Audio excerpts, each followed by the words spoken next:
Good evening and welcome to Q&A live from the Sydney Opera House and the Festival of Dangerous Ideas. I'm Tony Jones. Tonight, a Q&A devoted to Shakespeare's dangerous idea that all the world's a stage and all of us are merely players. Well, joining us to play the panel, award-winning writer and actor Kate Mulvany, Indigenous performer and translator Kylie Farmer, the founding artistic director of Bell Shakespeare, John Bell, celebrated Shakespeare scholar Germaine Greer, and philosopher AC Anthony Grayling. Please welcome our panel.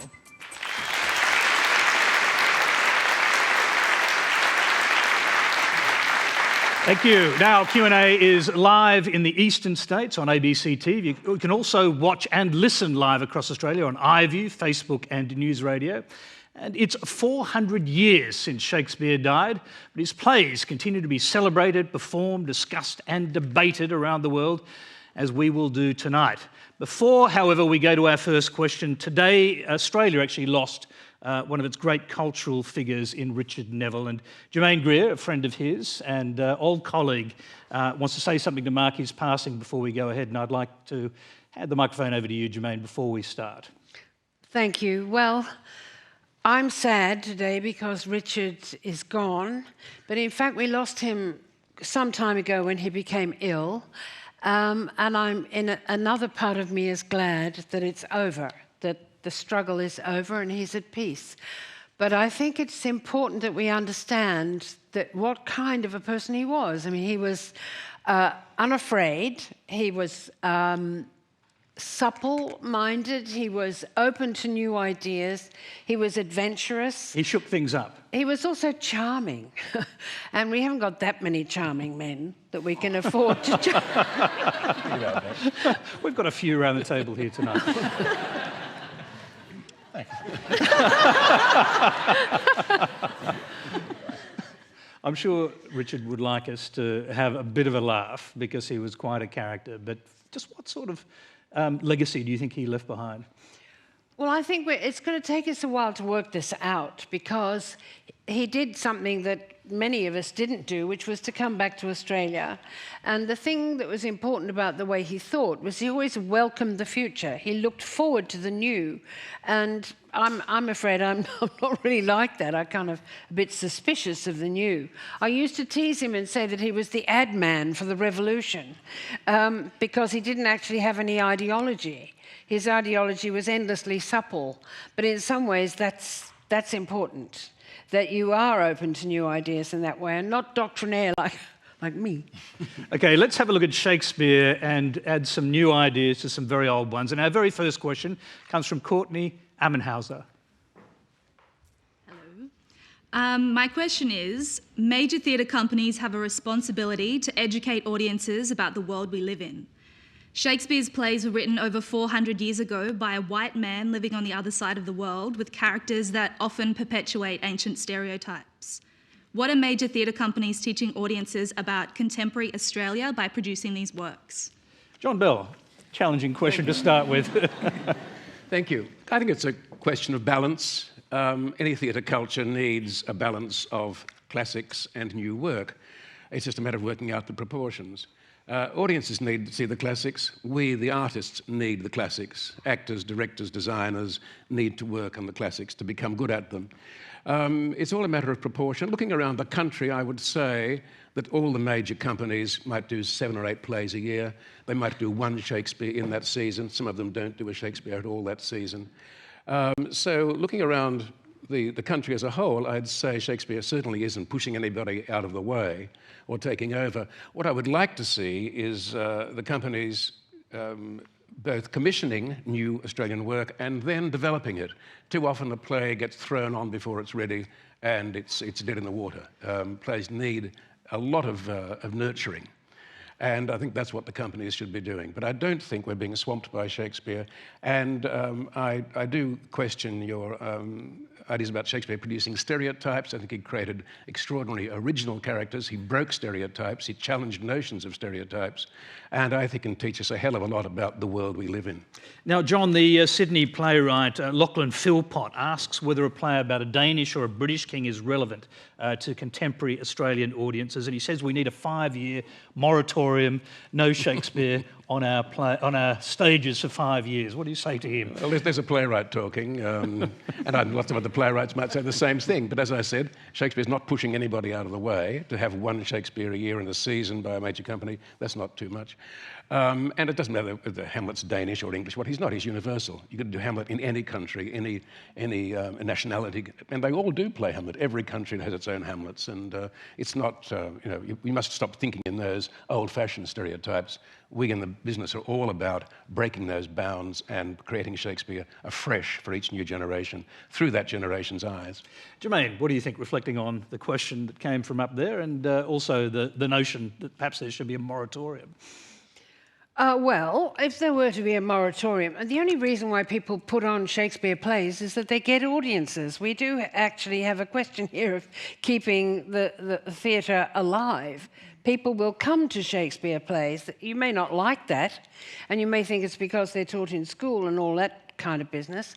But then if you actually say that Hamlet is a Dane, therefore we can't understand him, well, apart from the fact that I happen to be descended from Danes who settled in Australia... Plus he's not speaking in Danish. And 400 years is not very long. It's a blink in the history of the world. And what actually happens in a Shakespeare play is you're prevented from arriving at easy certainties. Everything you think you understand is challenged, so you have to recast your own ideas. People start off thinking, for example, about Hamlet, that Hamlet's duty is to carry out revenge on the death of his father. That's a nonsensical idea. We have justice in order to keep us free from revenge, which will end us up in a kind of mafioso situation with blood in every alleyway. It's altogether more taxing and intelligent and questing. Shakespeare isn't a representative of the ruling class. He exists to call into question all our certainties. And this is what makes the plays work, because everything keeps shifting. It's not a question of dramatising a narrative that when you've got hold of the narrative, you've understood the story. He's not writing scripts for EastEnders or Neighbours. He's actually making you think. The only thing he wants you to do is to think. He doesn't tell you what to think. He tells you that you must think. Let's go to Kate Mulvany. Thank you. I agree with everything, but I do also say that Australian playwrights can do that as well. I perform in Shakespearean plays, many of them for Bell Shakespeare, and it's a job I absolutely adore. It is a 400-year-old playwright, but we have 60,000 years' worth of culture and storytelling that still needs to be looked at in this country. And I think that's something that a lot of the playwrights argue, that our Australian stories that have a much longer legacy than Shakespeare have sort of been shoved aside. We can still be epic. We can still find the domestic in the epic and the epic in the domestic, as Shakespeare did. There are playwrights out there in this country from all ranges of backgrounds and all ages, men and women, that deserve their own first folio and second and third and fourth folio, and I hope that comes very soon. Didn't your own mum advise you to avoid Shakespeare when you were a kid? Oh God, Mum, sorry. And she was a teacher. She's an English teacher. Yes, my mum told me. I grew up in country Western Australia, and my mum said to me, "You're not going to enjoy Shakespeare. We could either do literature, Shakespeare, or we could do Australian literature." And she said to me, do the Australian literature. So I actually studied John Romerell, Deborah Oswald, Dorothy Hewitt, Germaine Greer. I studied amazing Australian writers and thinkers, and that was what encouraged me to become a playwright. It wasn't until I was at university and got cast in Hamlet as Claudius, of all things, that I kind of had to put my hand up and say, I've never studied it before. And I learnt on my feet. And I'm still learning on my feet. I do a lot of Shakespeare now, and I adore it. But I'm still catching up. So I have a foot in both kind of fields, I guess. I love my Shakespeare, but first and foremost, I'm an Australian writer. Kylie, let's bring you in. And how did you get hooked on the work of a white man from Britain who's been dead for more than 400 years? Another man by the name of Kyle J. Morrison. who's the current artistic director of Yuriakan, has had a long-held goal, I suppose, to translate or have a full work translated into Nyungar language. He had the opportunity recently in 2012 through Shakespeare's Globe to do that, but unfortunately didn't have enough time offered to him, so we ended up putting together 6 selected Shakespearean sonnets, which I translated into Nyungar language. I know earlier they said I'm a Shakespearean translator, which is a little bit gammon, but I have translated the 6 Shakespearean sonnets. Aren't you having a crack at Macbeth as well? I am soon, actually. Yeah, I haven't started it yet because I've got the contract, but when that comes through, then I'll start doing the work. but I am, yes. So it's no easy feat, let me tell you. We'll come back to you a bit later and hear at least one of those sonnets in Nyungar. So let's go across to Anthony Grayling. What do you think? And do they have the same kind of argument in Britain? Not really, because of course he's the national bard, so no problem about performances. Look, the point has been well made that you wouldn't want performances of Shakespeare to exclude everything else. Obviously not. But human nature is a perennial. If you went all the way back to Homer, for example, if you read in the Iliad Homer's account of the grief of Achilles for Patroclus, if ever you've yourself experienced any kind of grief, you see with immediacy that that is a very, very true and deep account of it. So just 400 years ago, and Shakespeare's wonderful insights into the variety of human nature, into the diversity of experience. And the really important point about it is that when you have language of that power and beauty, it encapsulates ideas and it presents insights which really make you see something significant in what's being said. It really helps you to capture it. That's one of the great powers of Shakespeare and why we have to keep going back and drinking from it as from a fountain. Okay, we've got one more question from a skeptic, and it comes from up there. It's from Alana Valentine. I'm a working playwright, and my question to the panel is, could the box office royalties that Shakespeare would be entitled to as the author of his produced plays be paid into a fund to commission and produce new Australian work? Can I answer that one? Yes, of course, John, you can. Yeah.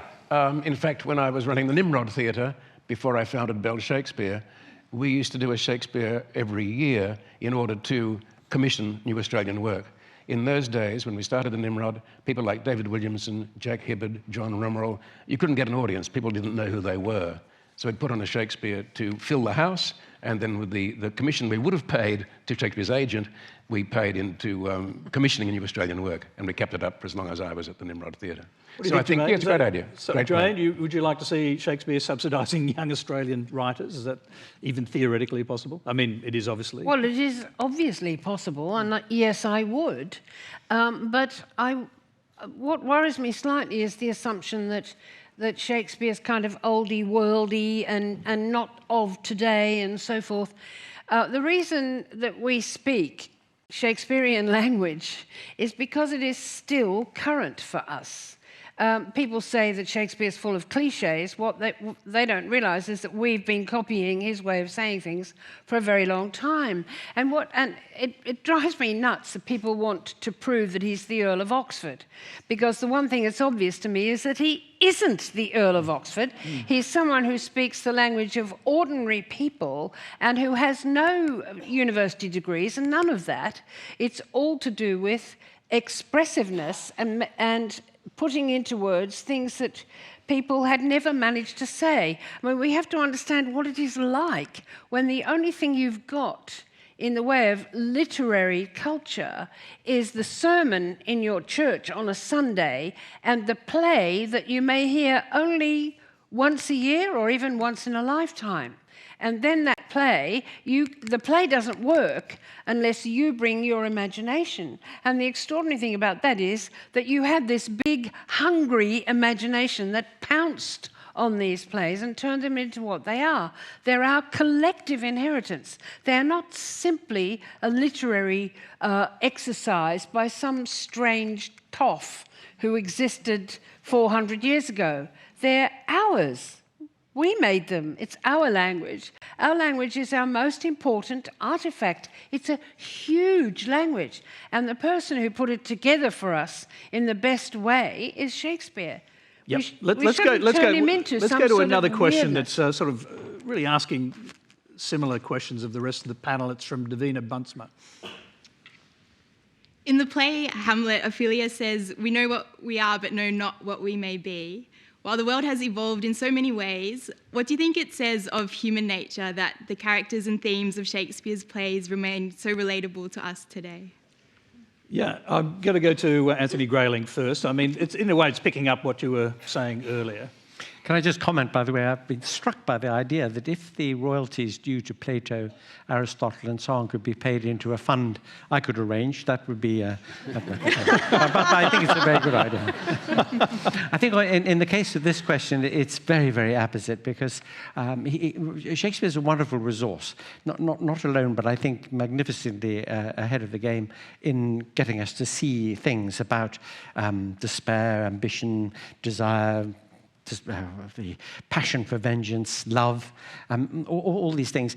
One of the greatest writers about Shakespeare is William Hazlitt, the essayist, talking about the characters, not the plays so much, their structure and the like, but his investigation of the characters. He was so fascinated by the fact that somehow Shakespeare, with this marvelous ability he had to be anybody and everybody, to see everything from all points of view, to inhabit these different sensibilities, brought out things about what it is to be human, which when you see a play or when you read a play today, you're very struck by. So I think he remains of great relevance for that point.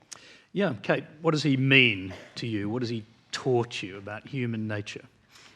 Well, he teaches me a lot of things. Of course, he teaches me as a human because of the way he crystallises and encapsulates a moment in a word or in a phrase. What he teaches me as a playwright is extraordinary, though, too. As I mentioned before, I love that he can take the epic of a battlefield and we can hone in on Brutus and Cassius speaking about what it is to be loyal to one another and what it is to be a friend.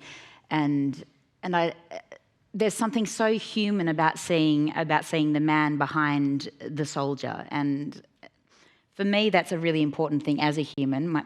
My dad is a Vietnam veteran and who didn't speak, and I found a lot of the answers of what I was looking for from my dad through Shakespeare.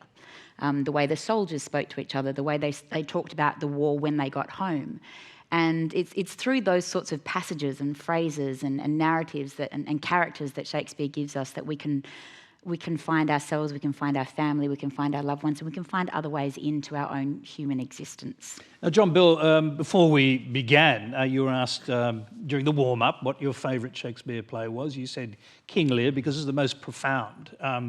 What do you learn from that kind of profundity? Well, I guess what do we learn? Courage, I think. The courage to look so deep into the human psyche and say, man is capable of such cruelty and degeneracy.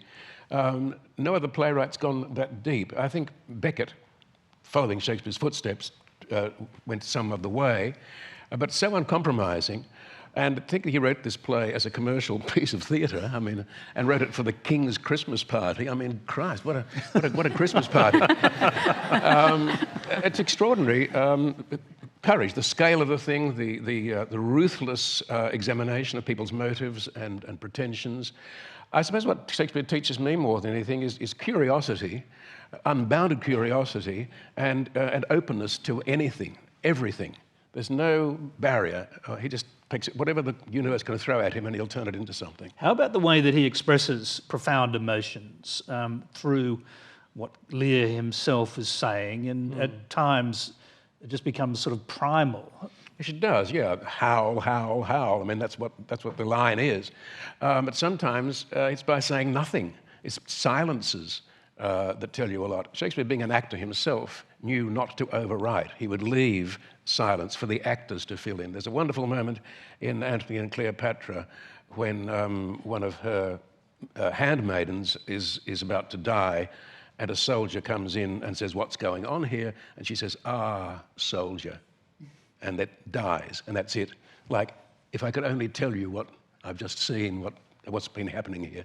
And so that gives an actress a fantastic opportunity to use those two words, what you can do with that.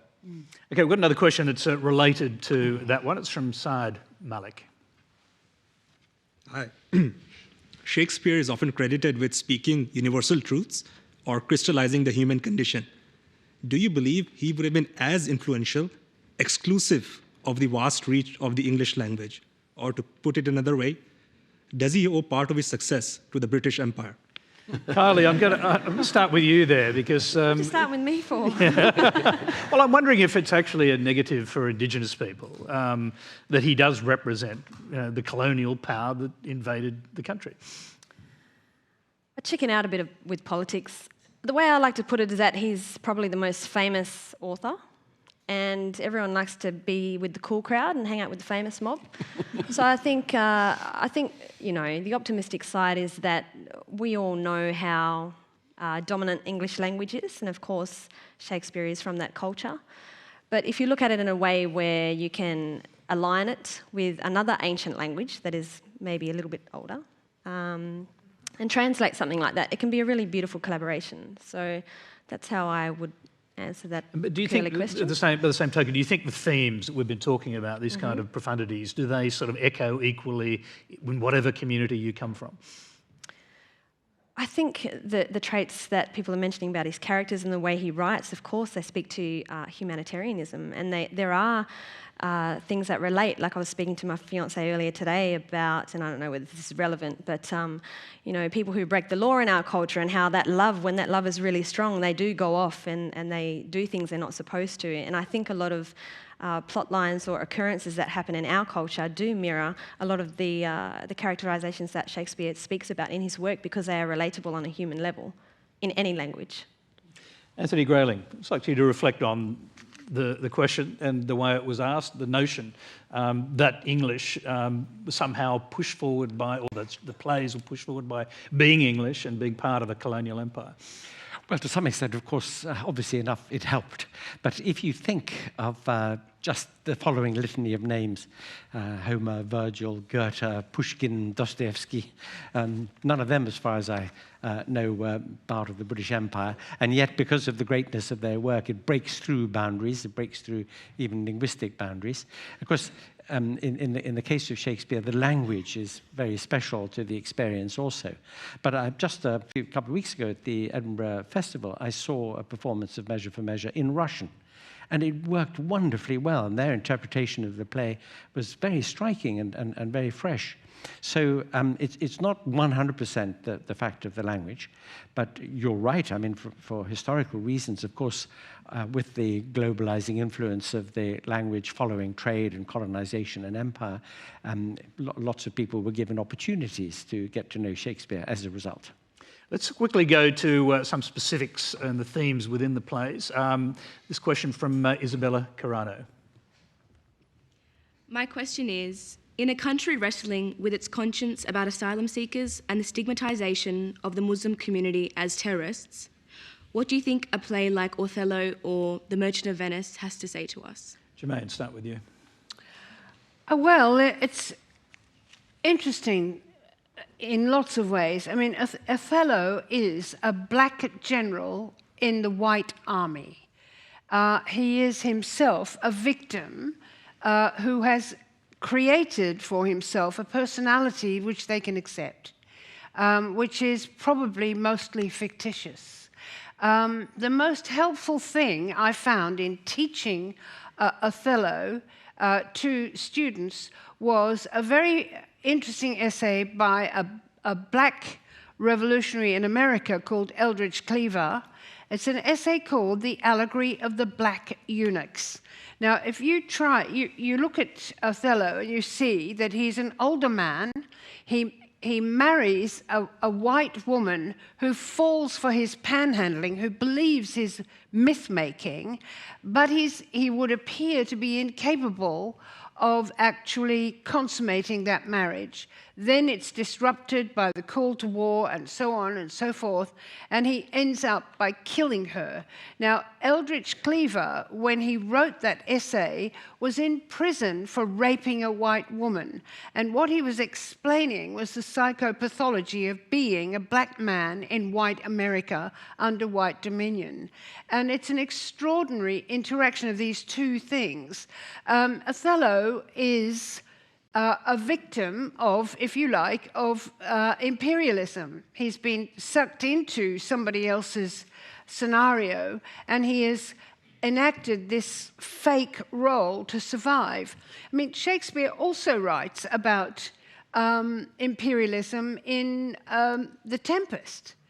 Caliban is, you know, the native, the savage native who is being manipulated by Prospero, but who remains fascinated by the gift of language, who seems to find the English language in his mouth like a gift.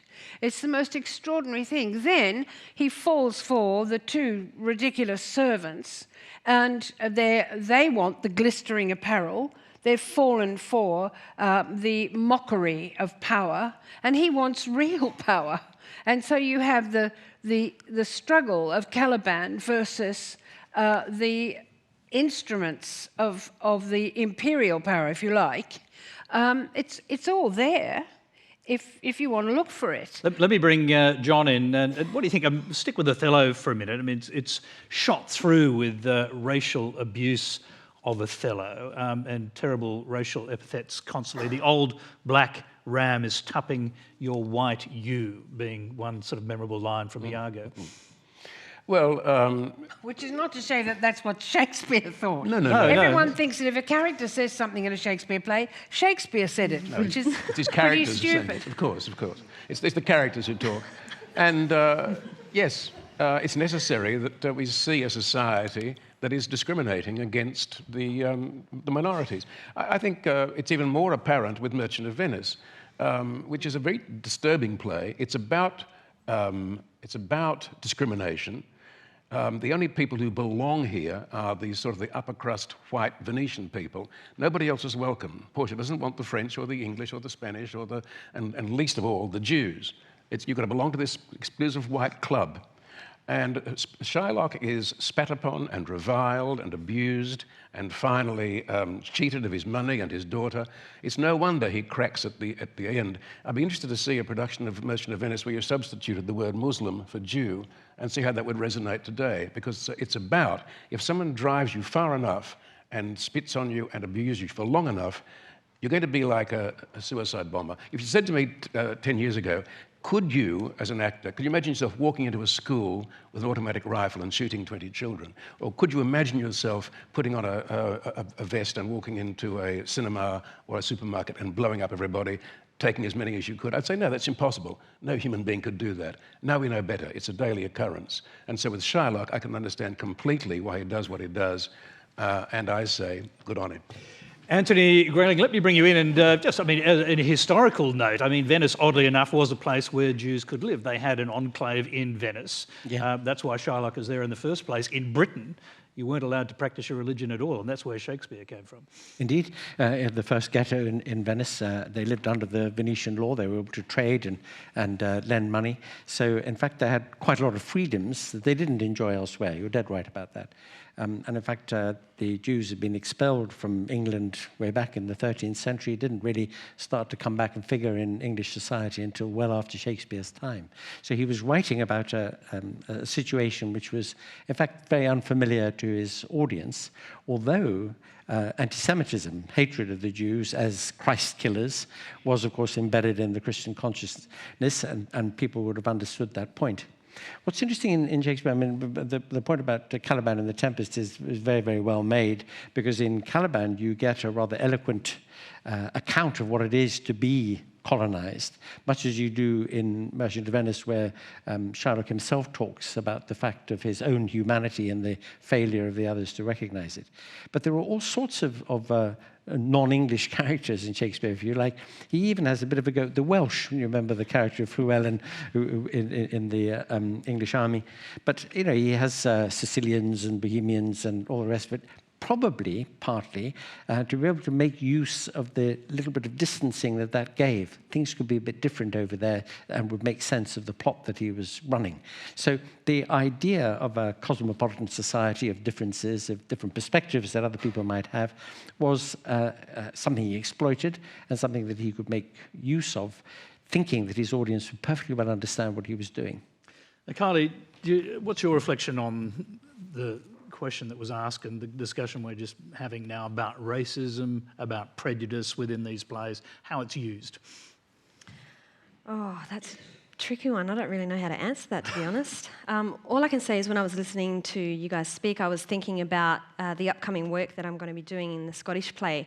And I started to think about how Yuriakin's artistic director, Kyle J. Morrison, wants to stage that with our culture, Nyungar way, and how that's going to relate. And I kind of started having visions about that during that conversation. I don't really know how to answer that question, to be honest. I feel like... Were you thinking you might be able to weave contemporary themes into the play? Yes, I think so, but I think also Kyle might be wanting to tap into a lot of traditional elements that come into that, so culture's definitely going to play a strong part in that, definitely. But I do think, as an actor, I just take it off that a bit, to see that there is more diversity in the presentation of the works, and so that it doesn't have to strictly be Shakespeare itself, how he's written it, but that more people can come in from different backgrounds to work with Shakespeare's plays to present it in different ways, especially collaboratively, like what Yuriakin are going to present with the Scottish play, and bringing in those cultural elements to present that, I suppose. I'm probably not making hollow. No, it goes back to those universal themes, I think. It does, precisely. absolutely, yeah, and which is what I'm mostly drawn to. Right. Now, let's move along. You're watching Q&A, Shakespeare Live from the Festival of Dangerous Ideas. The next question comes from Catriona Robertson. Shakespeare's women are seldom stupid or flighty, while there is a whole host of men that are contemptible and loathsome. Does Shakespeare's representation of women display a certain amount of feminist leaning, or is it a constraint of the time? Kate, I'm going to start with you. Thank you. I love Shakespeare's women. I know it's very contentious to say that, but I think he had a really, really good eye for women. I think I've been really lucky as well with the Shakespearean women I've played. And I've also been really lucky in that I've actually played a lot of male Shakespearean characters. I've played Cassius, and I've played Claudius from Hamlet, and I've played Hamlet as well. So it's an interesting comparison as an actress to compare the words that come out of my mouth as a male Shakespearean character and the words that I get to say as a female Shakespearean character. And I have to say, I just love playing the female characters. Now, Kate, the reason I started with you is because you've got a speech to do for us, which yes. I think you regard as one of the first real feminist speeches in drama from Amelia in Othello. Yes. Just set it up for us and then go into it if you can. Okay, well, this is Amelia speaking to Desdemona. Desdemona is in a kind of terrible state. She's upset by the way that she's been treated by Othello, and Amelia herself has a very tough, manipulative, conniving husband in Iago. And so what we're really seeing here is an older woman sitting down, but a friend as well, sitting down with Desdemona to tell her what she should know about men. Shall I go into it? I think so. But I do think it is their husbands' faults if wives do fall. Say that they slack their duties and pour our treasures into foreign laps, or else break out in peevish jealousies, throwing restraint upon us, or say they strike us, or scant our former having in despite. Why, we have galls, and though we have some grace, yet have we some revenge. Let husbands know their wives have sense like them. They see and smell and have their palates both for sweet and sour as husbands have. What is it that they do when they change us for others? Is it sport? I think it is. And doth affection breed it? I think it doth. Is it frailty that thus errs? It is so too. And have not we affections? Desires for sport and frailty as men have? Then let them use us well, else let them know the ills we do, their ills instruct us so. I've got to say that Radio Nationalist... Thank you.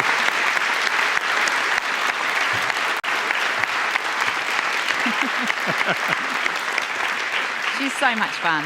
It was brilliantly done. I've got to say that Radio National listeners voted that their favourite speech in Shakespeare, and I guess that tells you something about RN listeners. Kylie, listening to that, did you feel it? It's a very modern speech, isn't it? Yeah, it is. But Kate's amazing at what she does. I always love Kate performing. Yeah. Thanks, Kylie. Wonderful. WA, she's my fellow Both from WA. WA. No. She's very, very powerful. I think we all agree with that. Now, we've got another question on this topic. It's from Elaine Jontek, and we'll go straight to that. Hi, Elaine. Hi. That reminded me a bit about the Jew. We're talking about the Jews and women being different there. Last night at the Festival of Dangerous Ideas, Germaine Greer suggested it was the women who are the movers and the shakers. They're the ones that get things done. That's in the comedies. But in the tragedies, women unfortunately are morally blank and powerless, sometimes loveless. Did Shakespeare intentionally see women playing a more important role when it was about the lighter side of life than in our tragedies? Germaine. It's an interesting question. I don't think the comedies are about the lighter side of life. They're about the view of life as leading towards salvation of some sort. And the idea is that without a woman's cooperation in living together, bringing up a family and so on, the results are going to be pretty unsatisfactory. One of the most important aspects of the Puritan Revolution, Puritan/Protestant Revolution, in the 1590s in particular, was the foregrounding of marriage as the most appropriate way of life for a modern religionist, as distinct from the Catholic Church, which prized virginity and monasticism and so on. So, and this is deliberately done, I think, by Shakespeare. I think he understands that he's actually promoting a way of life which has never been promoted before. People think that we had always a literature of courtship and marriage. We didn't. As far as I can see, having scoured libraries all over Europe, Shakespeare actually invented the comedy of wedding, of courtship and marriage. What the tragedies show you is what happens when the woman is a cipher, when she doesn't understand what's going on, when she cannot assist in the salvation of the community or the body politic or whatever. If you think of something like Hamlet's mother, who is a moral cipher, she doesn't know or care about. She's almost autistic. You know, he asks her to keep a secret. You wouldn't say that, Germaine, about Lady Macbeth, would you? She's not a powerless character. I would. Maybe morally bankrupt, but not powerless. Oh, she is powerless. She absolutely is powerless. In spite of her influence on her husband? Listen, the person who causes Duncan to be killed is Macbeth. I mean, what his problem is that he is what keeps the crown in power, and the thought comes into his head that maybe he should actually have the power. Once he's had that thought, and this is a thing that Shakespeare deals with all the time, if I have thought of committing a crime, is it as if I'd already committed it? Am I already guilty? And this is Macbeth's mistake. Now, I think that... Doesn't she put the steel into his spine when he's wavering? No. She just goes and picks up the daggers. Then she has a nervous breakdown. She does the cleaning up. And then she has a nervous breakdown. I mean, if I was doing a Macbeth now, I would have Jackie Weaver play Lady Macbeth. I think many people would like to do that. John, what do you think about that? Just your reflection on that notion. Well, I disagree with Germaine on that Lady Macbeth element. I think Macbeth hasn't got the guts at the beginning to go through with this thing, and she's the one who really primes him up. She has many resourceful ways of getting him in there and making him do it. Then she cleans up. I think what she lacks is imagination. She can't see the consequences. Macbeth sees them very clearly. He knows he's going straight to hell, but too bad. He wants what he wants now. She can't imagine what the future might be. Let's just have it, and everything will be okay. And it's a lack of imagination that's her problem, I think. All right. But that isn't going to have you sleepwalking and trying to wash off the spots of blood on your hand and generally collapsing, dying even. That's because it's easier to imagine killing someone than actually doing it, and then conscience kicks in. Except that Macbeth has done lots of it. Macbeth is a powerful soldier, you know, and he's actually operated on a huge scale. No hero in Shakespeare is built up in that way. Before you even see him on the stage, you've been told what the massive size is of this man. You know, he's given a kind of planetary environment to exist in. He is an enormous hero. He also has the finest moral sensibility of anyone in Scotland, and this is what brings him down. Nobody is more aware of the awfulness of his crime than Macbeth. He can't forgive himself. I mean, it is the most extraordinary, wonderful contradiction that this great man should commit this terrible crime and destroy himself. That's why I think it's probably a more powerful tragedy than Lear. I mean, Lear in many ways is about entropy. It's about the end of the system. It's about aging. It's about the loss of personality and so forth. But Macbeth is a bigger thing. Macbeth says, I am the hero, I should be the power in the realm, but I've made a nonsense of my life. I've killed my king, and now I don't make any sense at all. Okay, let's move on. As fascinating it would be to keep going there. The next question is a video. It's from Terence Houghton in Henley Beach, South Australia. Good evening, Germaine. My wife's 1963 school copy of Macbeth has a portion of the porter's scene excised because its reference to the effect of alcohol on sexual desire and performance was considered unsuitable for school students at that time. Hasn't the time come for us to discard once and for all moralistic, exam-oriented approaches to Shakespeare in our schools in favour of a more hedonistic, liberated enjoyment of his plays and poems? Kate, I'll start with you. I know he did, but Germaine just spoke for a while. I'm going to come back to Germaine, don't worry. Well, I think if my mum had, maybe that's why my mum didn't allow me to study Shakespeare, and she was always afraid I was going to go that way. Unless her copy was censored. Yes, possibly. One of the most fun parts of Shakespeare for me is learning all those dirty bits, you know, and realising that he was a sexy writer. He was really sexy. Talking about Macbeth before and having played Lady Mac, I love how sexy that couple is. I love, for me, the tragedy is how this very, very sexy couple that are in grief, I think, because they've lost a child. We hear about her giving suck to a male baby. I feel like they are like this. They're kind of locked together, and the tragedy for me is not who killed who's responsible for the murder. It's the fact that this locked couple leave and drift away from each other and aren't there for each other when they are both dealing with their own mortality. The sexiness of them, damn straight I would have loved to have studied that at school. Absolutely. I mean, I still giggle whenever I pick up Shakespeare and gasp at the amazing boldness of it and how bawdy it is. And I really would like to encourage children to ask their parents exactly what those particular phrases mean. See if they know. I'm going to test my mum when I get home. Germaine, the question was addressed to you originally, Germaine, so I will go to you. And do you recall a time when Shakespeare's plays were censored in Australia? No, I don't. But the interesting thing is that there was no censorship for sexual references in Shakespeare's time. The only censorship was political. And it was very anxious censorship, so that the deposition scene from Richard II could not be played because it seemed to be so subversive.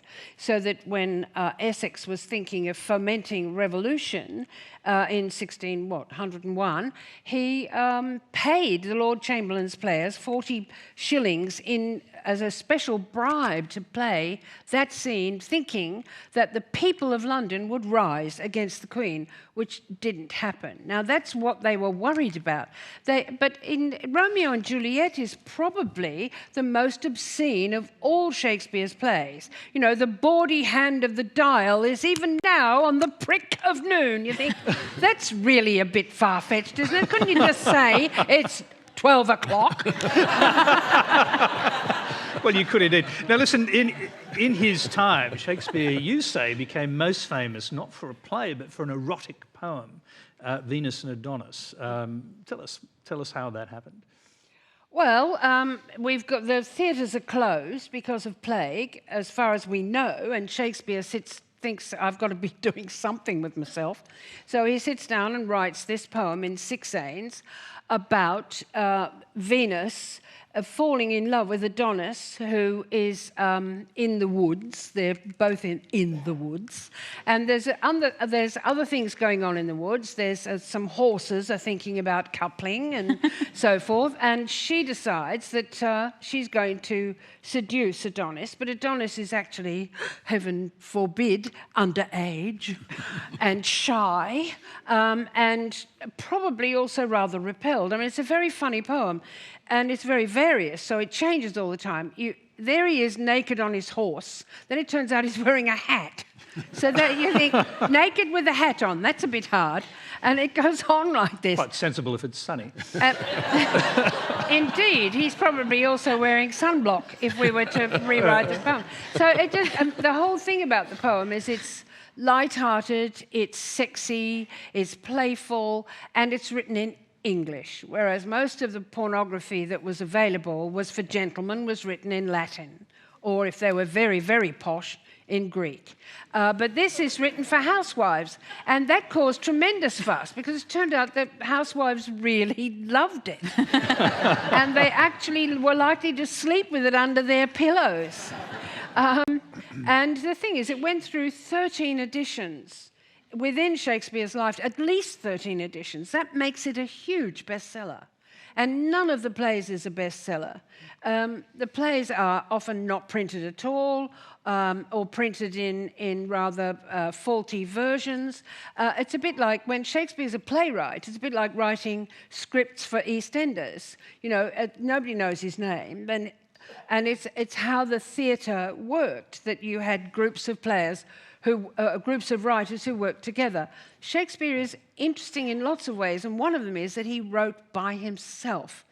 And I really need to know how he did that. I mean, I think he went back to Stratford and wrote them on the kitchen table during Lent. Because the theatres were closed. Because so much of his imagery is about early spring in Warwickshire. And that would be the easiest thing for him to write about. And I think he probably did try them out on Anne. And if Anne blushed or said, I think that's a bit over the top, Bill.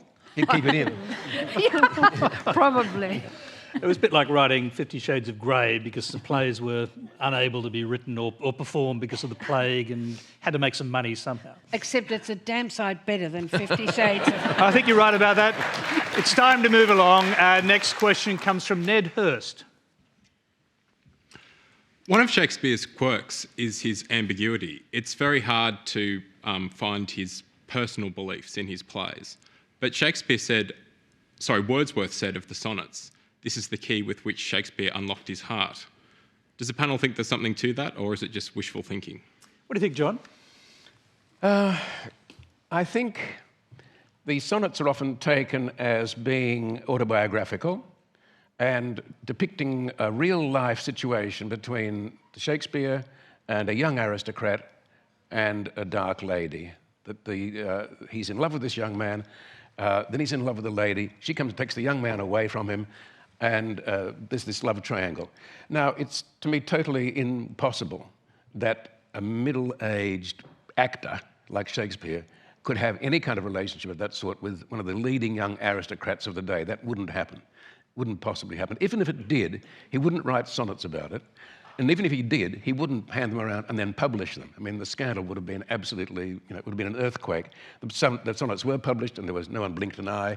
People recognized them for what they were, a fiction about a poet and a young man and a lady, which enabled Shakespeare to run extraordinary commentary on love and sex in every aspect, from every possible angle. And I think that's what the sonnets are about. If one wants to argue, they are autobiographical, and they're so persuasive when you read them. They read like a real true-life confession. But even there, if you want to argue that, then he does make it very clear, the poet to the young man, whatever affection I feel for you, this is purely platonic, buddy. There's nothing else in it, because you're very beautiful. And if you're a woman, I could take you as a lover. But as you're a man, sorry, it's not on. So either way, I think it doesn't tell us anything more about his sexuality, except that he had the extraordinary imagination, as you said earlier. He could, as Anthony said, he could put himself into anybody's soul. He could be Rosalind and Cleopatra and King Lear and the porter. He was all these people. And he had no trouble imagining what it would like to be in any different kind of relationship.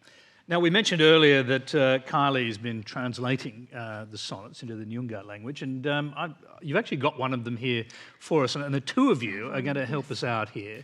So I think we're going to have a look at one of these sonnets. You're going to sonnet 127. Yes. Turn your page to sonnet 127, 127. in your hymnal, and we're going to get a translation back into English from Kate.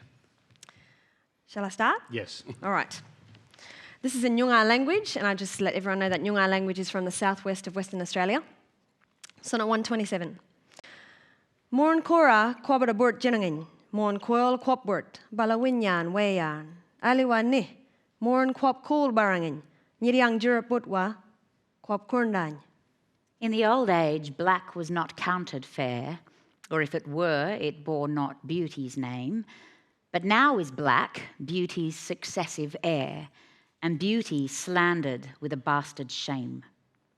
Wilki buja barang nija marak, wilki kwap bamin, cool yimich mirnich, kwap kwel bort, wota cool, bal bulyaka, bal wunach balang kat kanya weirdin.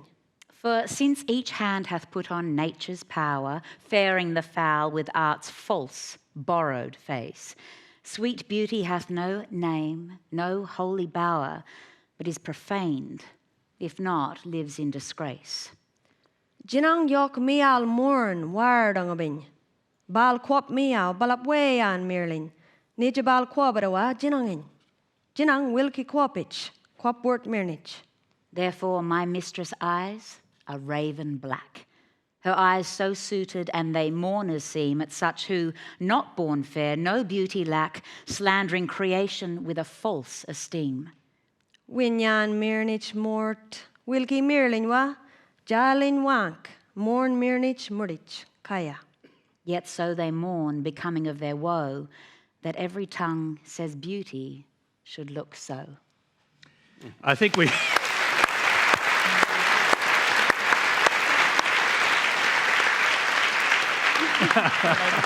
Well done, guys. I'm much better at talking Nyungar language than I am Shakespeare. But tell us what you think is going on in that sonnet, because Shakespeare appears to be saying effectively, black is beautiful. That's obviously the text of the first 3 or 4 lines. Do you think he's actually saying black is beautiful in the sense that we might understand that? I think so. I'd like to think he's lobbying for the beauty in the blackness, to put it plainly. What do you think, Kate? I don't want to sound biased about that. No, Kylie, I totally agree. I also think that he's saying to all women, don't feel like you have to put on nature's layer false on borrowed face, like us now, kind of. Yeah, a bit like us now. Don't feel like you have to be fully made up. You are beauty. God has given you beauty. Nature has given you beauty. But I do think his preference is for his dark lady, which I just think is, and he writes of it so beautifully. Isn't he also, Kate, contradicting the received image of beauty is you have to look like Queen Elizabeth. You've got to have ginger hair and a very white face. Very white. Yeah. Yes. That's the look. Yeah, black teeth. So he's saying don't buy that. You know, if you have dark hair or black eyes, that's you. That's your beauty. Yeah. Yeah. Anthony, you mentioned before you heard Shakespeare in Russian. Now you've heard it in Nyungar. It is pretty amazing, don't you think, that these ideas can be translated into any language, but it's the profundity of the ideas that carries through. Yes, it is that. I think content in the end, although as I say, how it's expressed makes an enormous difference to how we appreciate it. I'm very struck by the fact that poetic representations of kinds of beauty that are not accepted as being the norm and the ideal. I mean, Byron, for example, has a lovely poem, "She walks in beauty like the night of cloudless climes and starry skies, and all that's best of dark and bright meets in her aspect and her eyes." So this is somebody with dark hair and beautiful dark eyes. But pushing the contrast against the norm, in fact, needs the potentiation of an expression, a way of describing or putting the point that really brings it home. So you can see it, you can feel it and taste it almost, but you can really see it because of the way he says it. Germaine. My mistress' eyes are nothing like the sun. How does it go? Though snow be white, Why them her yet breasts are are done. done. And so it goes on, the anti-Petrarchan sonnet. If we know anything about the Dark Lady, it seems quite likely that she was Jewish, that she was Emilia Bassano from the Veneto, a family of musicians who were to be found all over Europe, who spread everywhere. I think the notion that beauty has to be flaxen-haired and blue-eyed and so on is never important for Shakespeare. If you even in Love's Labour's Lost, the mistress's eyes are black. But then black eyes are, in fact, in terms of the iconology of the time, they're actually grey eyes. It's all fine. You know, Shakespeare's not telling you what you should love and what is lovable, but he may be mocking certain postures and posturing. There are no limits to Shakespeare. But the interesting thing is, the original question was about how do we know what Shakespeare's thinking and what Shakespeare liked, and did he like brunettes or whatever? And it's improper. I don't think that was the question, actually. I think, to be honest, I think you're paraphrasing rather rudely. Yes, except that it is not the issue. And this is well, the question was about, is this what Shakespeare really thinks? Because in the plays, you get know. versions of what his characters think. And so the question is, in the sonnets, isn't this what he thinks? No. Well, we've already had the answer from John, and I think it was a perfect answer. But don't you want to know what he thinks? You're never going to know what he thinks. If you think that he's giving you clues, you're mistaken. He is extraordinary. If you think of Ben Jonson, for example. Now, Ian Donaldson's going to be annoyed with me when I say this. Jonson puts himself forward all the time. I am the head of the tribe of Ben. This is what I'm like. This is what my friends are like. This is the way we live. He is tireless, a self-promoter. Shakespeare is exactly the opposite. If we shadows have offended, think but this, and all is mended, that you have but slumbered here. He's forever abstracting himself. He's leaving you face to face with the dilemmas in the plays, and he is not directing where you should go, or whether you've made a mistake, or whether you're wrong. And in fact, everybody who leaves the theatre can have a different idea of what the play actually means. Okay, Anthony, well, I agree with Germaine. I don't think you can tell what Shakespeare thinks because he thinks everything. He can see the point from all sides. But I sometimes wonder, the cynics in some of his plays, Jacques, for example, when they talk about life and the pointlessness of it and the pursuit of fame and wealth and so on, is there a little tincture of something there? Maybe, just occasionally? A little echo? Well, because you Germaine, like we're going to leave that Shakespeare. point there because we've got time for one last question, I'm afraid. We're nearly out of time. This comes from John Lowry. Late in the 20th century, I was fortunate enough to attend the Globe Theatre in London and standing in the mosh pit in the sun, and I was struck by the cultural difference. It was so different from attending a play in Australia in a theatre. Could I ask the panel just to outline for us what it was like to be part of that situation, staging, direction, acting rehearsals. I'll start with John. Yeah, okay. I have had the luck, the privilege to walk on the stage at the Globe. The Bell Shakespeare Company was touring in London, and the director, Mark Rylance, invited the company to go and work on the stage, just for an experiment. And it was an extraordinary experience when you are backstage and you walk through that curtain onto the stage and you look out. It's a little bit like this, only more intense. You see faces all around you, on every level, the galleries and down there in the pit, and almost behind you, packed. And they had like 2,000, sometimes 3,000 people in these theatres. The present Globe is much smaller than the original. And so you're aware that it's a totally public thing. You have to walk around, you can't stand still and talk. You've got to walk around and deliver the lines to the audience the whole time. You occasionally look at your fellow actor and deliver a cue, but it's all for the audience, not just the soliloquies. Everything is shared, everything is public, everything's a conversation with the audience. And the energy that brings to the play is amazing. And as Mark Rylance said to me, it very much depends on the audience standing up and bringing that energy into the theatre. And I said, what happens if they sit down? He said, well, I hose the ground so they can't. But back then, of course, as well as all of that, you'd probably have to perform pretty authentic-looking sword fights. Oh, yeah. There were specialists in all of that stuff. They couldn't get away with anything shoddy. Very well-trained actors, very, very articulate, highly charismatic and energetic. Different kind of energy than we generally employ. We incline to television naturalism in our acting. We think that's, or cinematic acting, that's what acting is. But when you walk on that stage at the Globe, you realise it's got to be rhetoric, it's got to be high power, still truthful, still real, but full on. I think the most important thing is to understand that the soliloquy in the Globe is not a soliloquy. You're not actually speaking within yourself. You have got to talk to the audience. And it's very funny that in the very early days when Mark Rylance was first a director of the Globe, I was one of the people who was supposed to give prizes to school teachers who actually brought Shakespeare alive for school kids. And Mark's first action was to sack us all.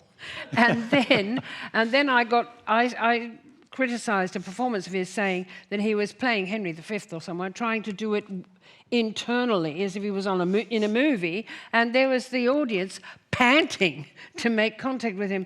And the really extraordinary thing is that when the audience in the Globe just draws in its breath with shock because something has happened, it's like a little gale.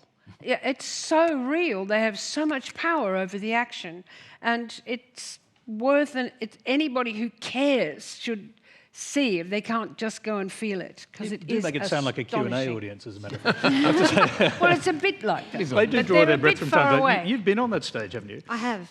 And performed. Yeah. Yes, performed the the sonnets like? there for the Sonnet Sunday. It was, I don't have enough time for my answer. I found it quite intimidating. When they say it's like this audience, but more intimidating, it really is, John. The tears, they span all the way around, quite like here in the studio, standing on the ground. So you've got faces almost like popping out at you quite a bit. But it's amazing, as I mentioned before, about this famous white fellow who's dead now, 400 years, and we're still celebrating his work, to be on that stage and celebrating it with people that are in awe of him just as much as us as performers, whether you know lots about him or not so much about him. And it was an honour, I suppose, which may sound silly, and my countrymen might be saying, what is an honour to be on his stage for?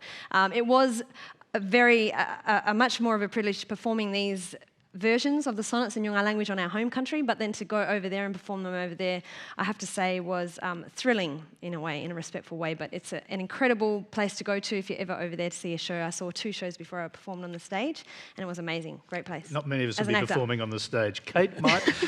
Yes, and I'd like to say I've been to the Globe. I haven't performed on the stage, but I encourage everyone out here, I'm sure there's lots of theatre goers here, but everyone who's watching at home to really go to the theatre. And not just those theatres that are putting on the big Shakespeares, but the ones that are putting on those that are inspired by Shakespeare, the smaller to medium sector theatres across Australia that need your support at the moment because of funding cuts. But you still get that gasp. You still get that electricity from a normal theatre. We have them across Australia, so I really encourage you to support them, and you might be seeing the next, the Australian Shakespeare. Thank you.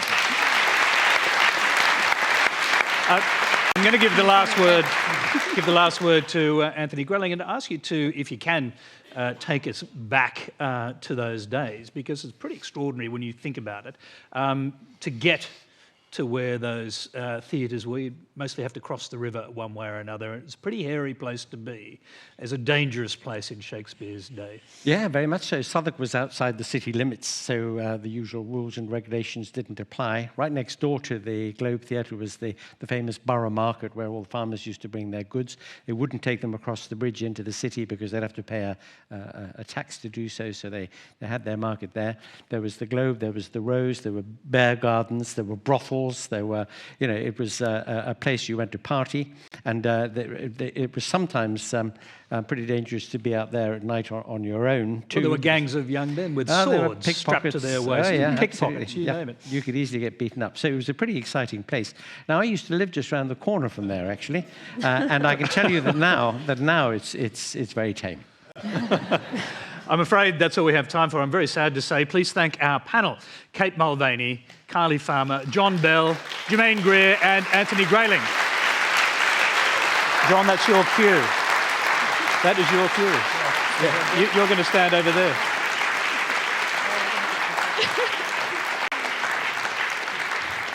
And very special thanks to the Festival of Dangerous Ideas, the Sydney Opera House, and a great audience. You can actually give yourselves a quick round of applause while John gets ready.